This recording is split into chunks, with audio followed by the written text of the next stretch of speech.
for us because in the last 2 weeks we received our first year students out of the expected 10,102.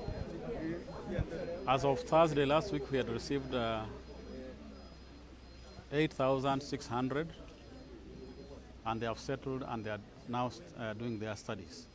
It's exciting because as we are doing the reception of the first years, we are also holding an international conference which is giving the students a feel that they have now moved out of secondary schools.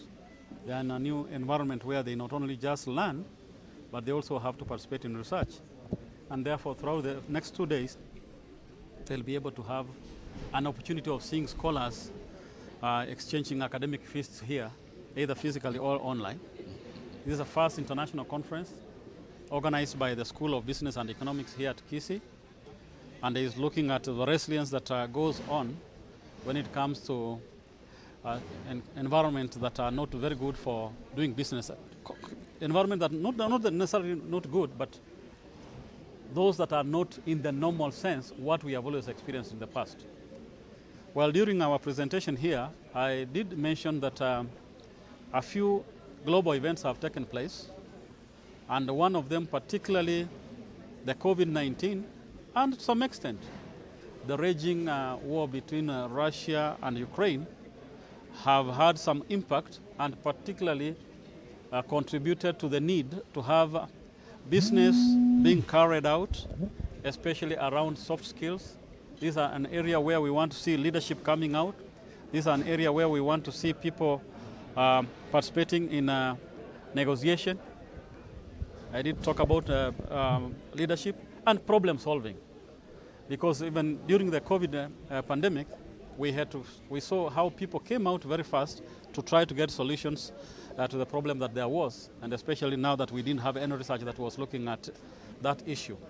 And we saw what our government did, employing a lot of messaging, and the role that the media played in ensuring that our people were informed about what was happening. And that is why we are saying that even as all these businesses are taking place in an environment that is changed, soft skills are very crucial, and it will be very necessary that as the colleagues here exchange their ideas, it's also something that we are trying to ensure that we very much embed it in our curriculum as we move on here at Kisii University. It is not going to be left behind in terms of research, because if you have to be a university that is worth its salt, and particularly a university that is now 10 years old, we have no business if we are not participating in research.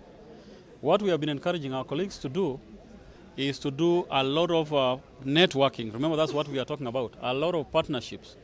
And you'll notice that even the conference today was not only funded by the Kisii University Council and the management, but rather we had to get some support from other partners who are working with us. You realize they mentioned several institutions, business institutions, Britam, among others, the Kisii Teaching Research Hospital, among others. And at the same time, we're also encouraging our colleagues here that for research to be progressing, we need to also look out to research opportunities that have been announced where people are looking for people to participate in research. There are the local funding organizations for research. Of course, you know the National Research Fund in the country. We're also talking about other international organizations, be they from Europe, like the Germans have their Deutsche Forschungsgemeinschaft, the DARD, the British have their very many other organizations, and even the Americans. So colleagues have been encouraged to ensure that they network and partner with colleagues from other countries so that when they do research proposals, they are able to get funds, and then they are able to get into the field and come up with the data, analyze, and then eventually we have papers coming out. So that is one of the major approaches that we are going to use in looking for research funds. From this conference is that in spite of all that is going on, when you're talking about businesses closing down, there is still a way in which business owners and entrepreneurs would work out in an innovative way to ensure that they remain afloat, so that if one aspect of the business is not working very well here, in an innovative way, one can tweak that business and it should be able to run on and